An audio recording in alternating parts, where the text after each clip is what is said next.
Hello, BookTube, and I am going to be talking today about Dracula. Yes, Dracula again. We're in the midst of Maypire. Vampire and Maypire was created by Brandy at the Book Collective. She had a lot of vampire novels and vampire books, and she wanted to get through some of those. And I thought, well, I'll tag along, and because I have a lot of material that is Bram Stoker and Dracula related. And I've been collecting some of this material for years, and I've dipped into some of it over the years, but I thought I'd make a more concentrated effort these 2 months. It hasn't gone that well because of health, but I'm still enjoying and getting my way through a few things. But I want to talk about the play that Bram Stoker wrote based on his novel, basically, of Dracula. Called the play was called Dracula or the Undead. I got a pile of books here, which I'll show at the end as an adjunct to you know. You can follow up if you want to with more information, or if you just want to collect and compare things.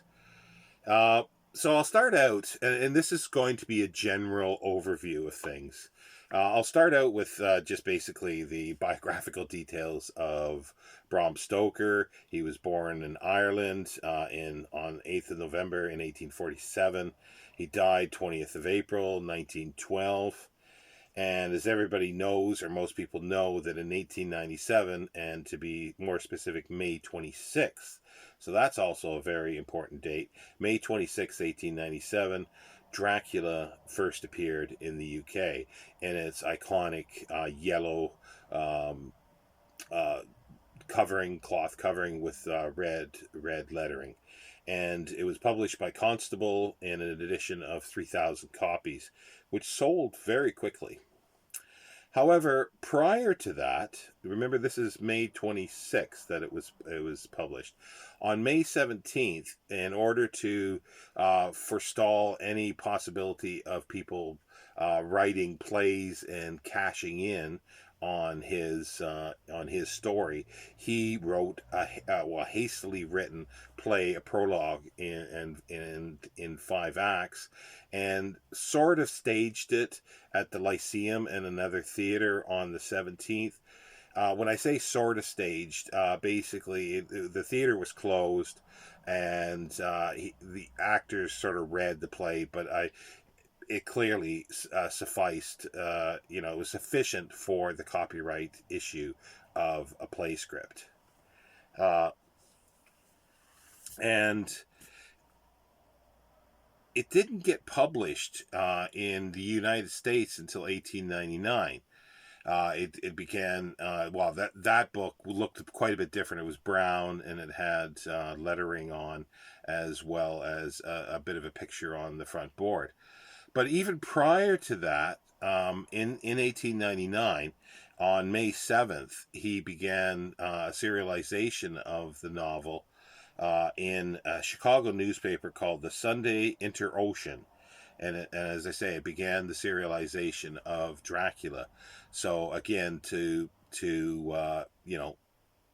uh, I guess fortify another possibility for copyright infringement. Uh, and then and then in 1901, he abridged the book.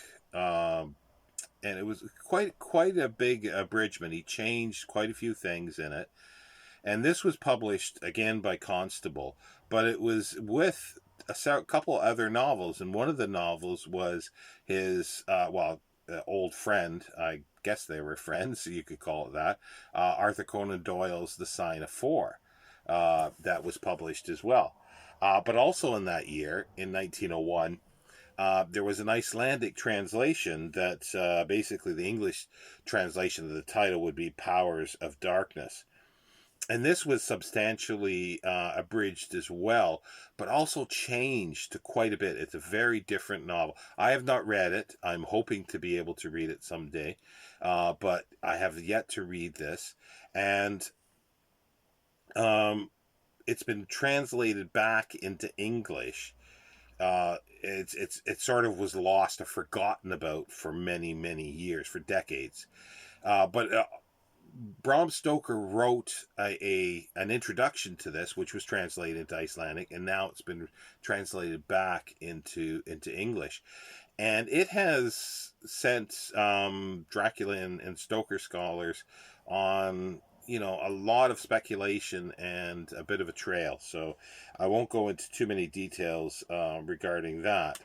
Uh, Now, the manuscript for the novel seemed to have disappeared for like about 70, 80 years. And mysteriously, it turned up in Pennsylvania in a barn. Um, but I hear a few other stories, so I think there's a lot of mystery surrounding it. Like, they have no idea how it crossed the Atlantic, how it got here. And I've seen dates of 1980 that it was found, and then 1984. But it eventually, at that time, came into the hands of a collector in California. And in 2002, uh, it was put up for auction by Christie's, but it didn't meet the minimum. I think they were hoping for $1 million for it, I believe, but it eventually did sell for even more than that to Paul Allen, who was Microsoft co-founder, and I believe he still owns this manuscript, as far as I know. Now, the manuscript is quite interesting. It's a typed manuscript. They believe that Stoker typed it. Um, Whether that's true or not is, speculation. I think, I don't know if there's a lot of evidence for that, but anyway, there are stroking out and underlining and changes in his handwriting. It's signed as well, the manuscript, but also too, and this is throughout. There's changes throughout that actually got into the final publication. But the first 100 pages or so are missing. And the book actually starts, it says chapter 2, I believe it is, and it starts where the published uh, Dracula starts. So what is the missing pages? What are the missing pages? It's been speculated that it's probably the Dracula's Guest, which was published posthumously in 1914 by Florence Stoker, his widow. And there's lots of discussion around that and how that fit in to the Dracula story originally. That's outside of what I'm going to deal with here.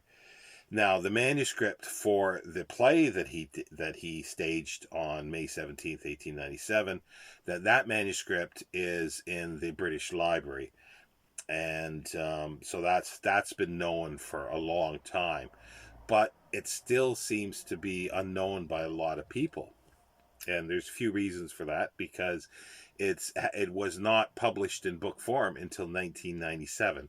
I'll show you it. You can sort of see it peeking here, but I'll show the books at the end here. Now, there were a few minor attempts in the teens to film Dracula, but it wasn't until 1922 that a German film company, Prana Films, which started a year or two earlier. They wanted to do sort of a cult type films, but they couldn't get the rights. Florence Stoker was really tight on the on copyright, and she didn't want to give any rights away for this. So they went ahead and did this unauthorized, and they changed a lot of stuff. If anybody's seen Nosferatu, directed by W.F. Murnau, and if anybody's seen it, they know it's very different from Dracula. They thought they would get away with it, but they didn't. They were sued. They had their ass sued off by Florence Stoker, and she won the copyright case, copyright infringement. But shortly after Nosferatu was released, Prana Films went out of business, and it's the only film that they actually made. Uh,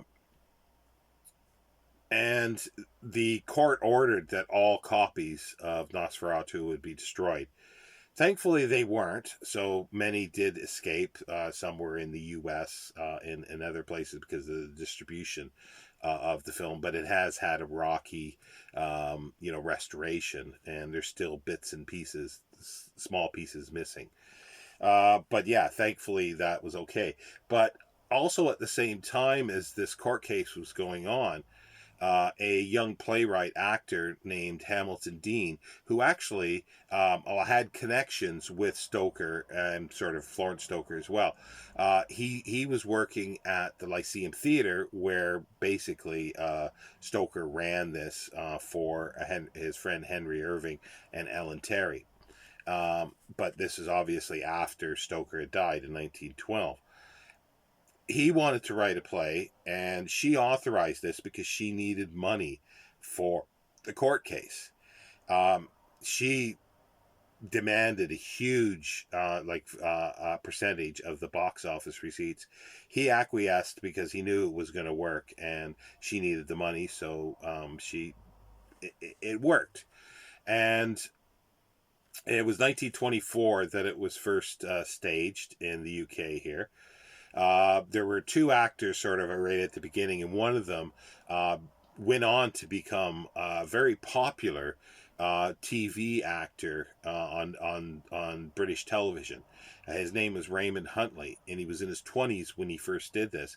But if people remember, say, Upstairs, Downstairs, he was in that. I believe he was the lawyer for the family, and he was a stalwart of British television for basically 60s and 70s. And it's interesting to know sometimes that these actors did some very interesting stuff earlier in their lives, especially stage material. So, and that's definitely one. And then in 1927, Horace Liverite wanted wanted Dracula to be done on Broadway, basically in New York. So he brought it over and had John Balderston sort of fix it up a little bit more for American audiences. And this is where we get the legendary Bela Lugosi that comes in.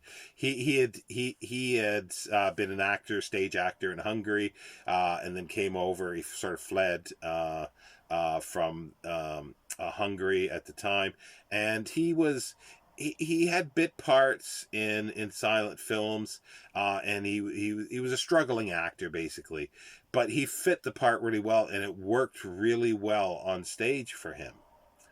And then we sort of move ahead a few more years with Universal Pictures that wanted to film Dracula, and as a vehicle for their shining star, Lon Chaney. And who had already done, the big films, Phantom of the Opera and The Hunchback of Notre Dame. So they bought, they approached the estate, and they bought the novel, Stoker's play, the Hamilton Dean and the John Balderston sort of version of it, and began production. And in 1930, they started writing the play. And Louis Bromfield, the Pulitzer Prize winning author, he's more or less forgotten today, but he was a big and prolific author at the time. I think over 20 novels. One of my favorite. I haven't read them all, but I love his The Rains Came, which was later filmed as well with Tyrone Power and Myrna Loy. Fabulous film. But there were issues with it, and also too the biggest issue was that Lon Chaney died.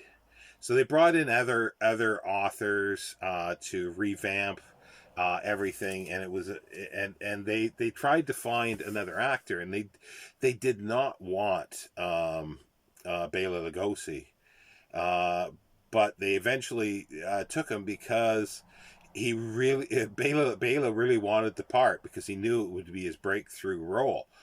So they really shafted him for his fees.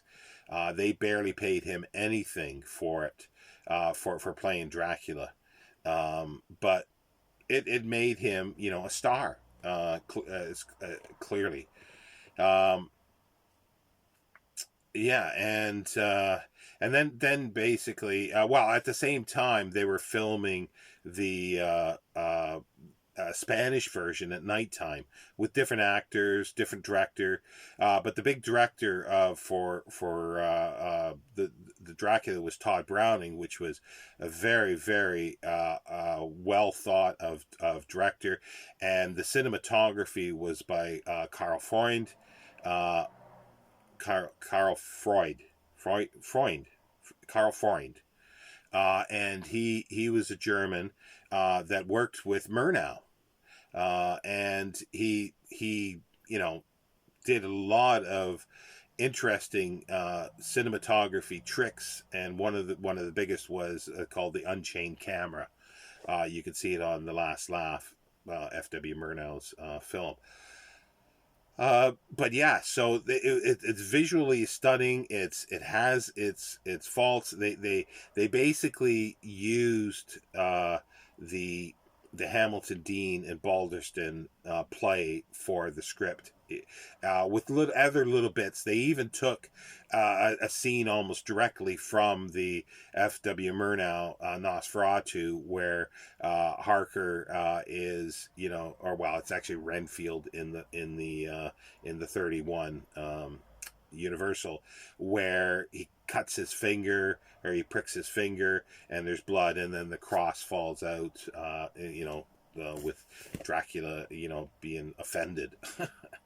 So yeah, and there was also a silent version done because even in 1931, even though sound was the norm for films, but a lot of movie theaters were not wired for sound, so they made a silent version with intertitles. That no longer exists, but we have the intertitles, which I'll refer back to when we get to the books here.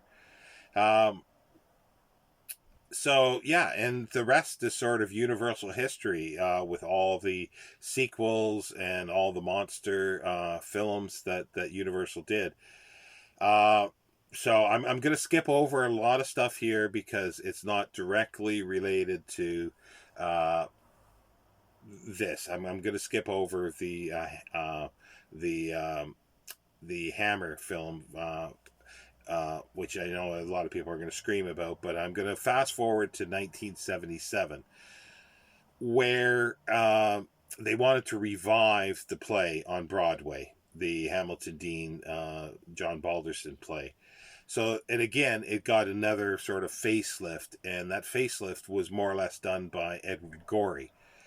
And Frank Langella uh, played Dracula, and he did it extremely well. And he was replaced by Raul Julia and some other actors.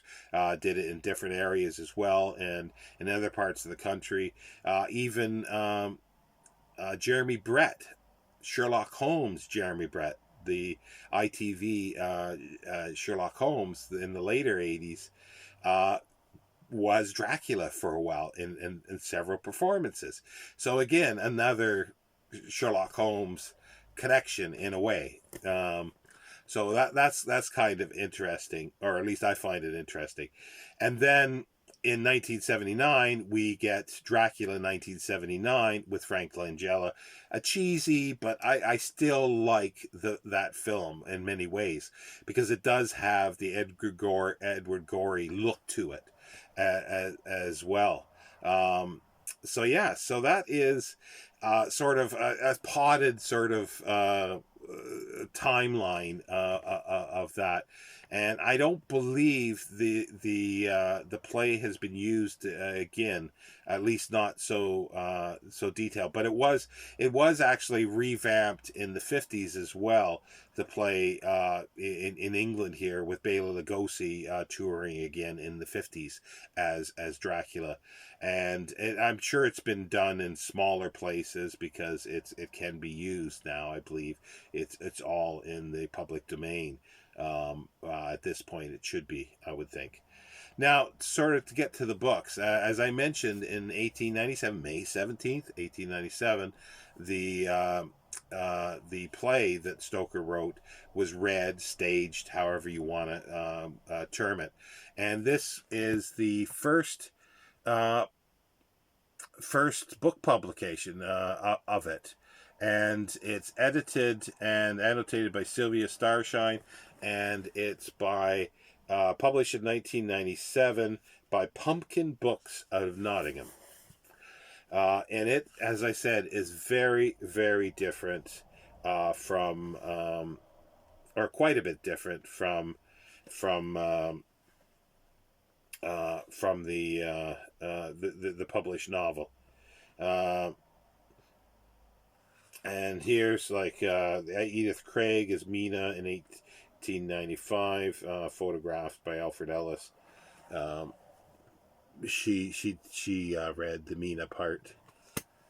Um, Stoker wanted to get Henry Irving to play Dracula, but he wouldn't do it because I think he actually wanted to have it sort of as a play, actually, with an audience. But when they did it, it was the theater was closed. Now, the Hamilton Dean and John L. Balderston play has been printed, edited, and annotated by David J. Skall, who is a Dracula scholar. He's edited or he was co-editor of the Norton Dracula. And this is Dracula, the Ultimate Illustrated Edition of the world-famous vampire play. And this was published by St. Martin's Press in 1993. And as you can see, there's Bela, and it's got the plays, and it's got the changes that were done, including right up to the changes in 1977. And there's Raymond Huntley from his 1924.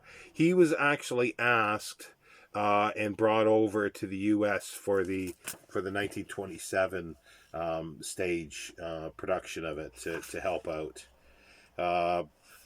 Yeah, and there was many other actors that played at the time, and then also he as I say, he goes up here to the 1977 version, and here is Jeremy Brett as Dracula.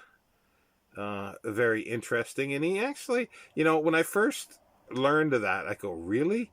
But when I see the picture and I go, yeah, you know what? Yeah, I think he's got the look. And they also did Raul Julia. I'm not too sure of him.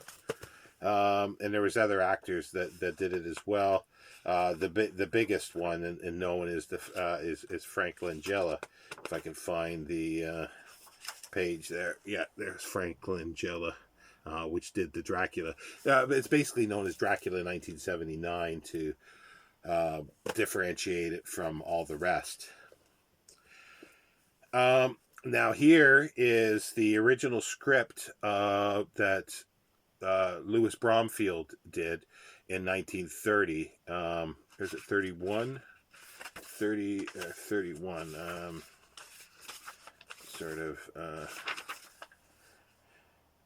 July 18th, 1930, and it was meant to be a vehicle for Chaney, and this goes through all the other changes, the other writers, but also in this is an appendix with the film, the shooting script for Nosferatu 1922. And there's the photography or the reproduction in here isn't the greatest. I do admit that, but it's the text that is the most important. And yeah, there's stuff about Lon Chaney, reprinted material in here, and this was published by Bear Manor Media, and the author is Philip J. Riley, who put it together, and this was done in 2010. Another one by Bear Manor Media is the shooting script of the 1931 Dracula with Bela. And this is a hardcover.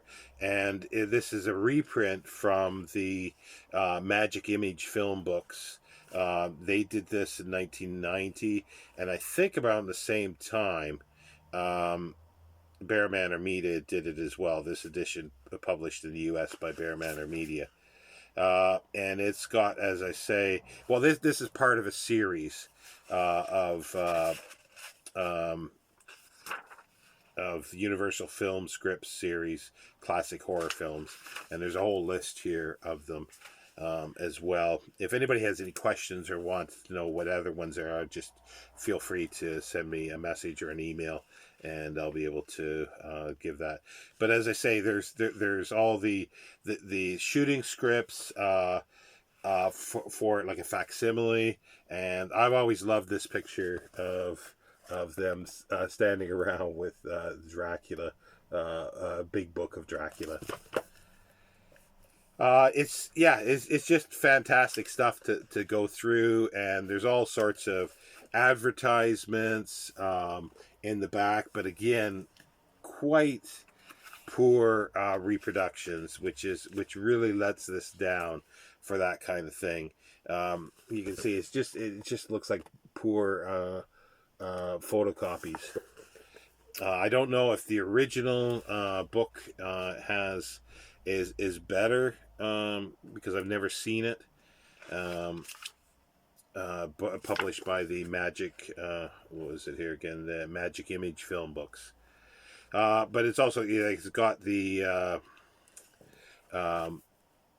what do they call it? The little playbill that you could get in the more fancier theaters at the time. But also, one last book I want to show is, if anybody's interested in more detail of sort of the from book to, well, I'll just read the title. Hollywood Gothic, The Tangled Web of Dracula from Novel to Stage to Screen by David J. Scull. And this is the first edition hardcover. And he did a paperback, newer edition of it as well. But the reproduction of the photographs in it are poor as well. But this goes through everything. And even it's got From Dark Shadows. Barnabas from Dark Shadows. Now, there's a great picture of Bela. He does not, as far as I can remember, because I haven't read this from cover to cover. I've only read bits of it. He does not cover some of the radio plays, like in 1938, I think it was. Orson Welles did Dracula as the first play for his Mercury Theater on the air, and it's fabulous. It's fabulous. Agnes Moorehead is Mina, and most people know Agnes Moorehead from Bewitched, but she did a lot of really good stuff on the radio for the Mercury Theater and other ones too. But yeah, so I'll end it there. And any questions, do feel free. And I know I skipped over a lot of stuff. I skipped over a lot of Dracula films, but I just wanted the continuous thing of the play, these plays and the connections with these. So I'll leave it there, and I hope I will be back, and even before this, to have other Dracula-related films, depending on how I feel. And at the moment, as recording this, it's okay, and, knock on wood, it continues. But, by the time this goes out, we'll know. Thank you, BookTube.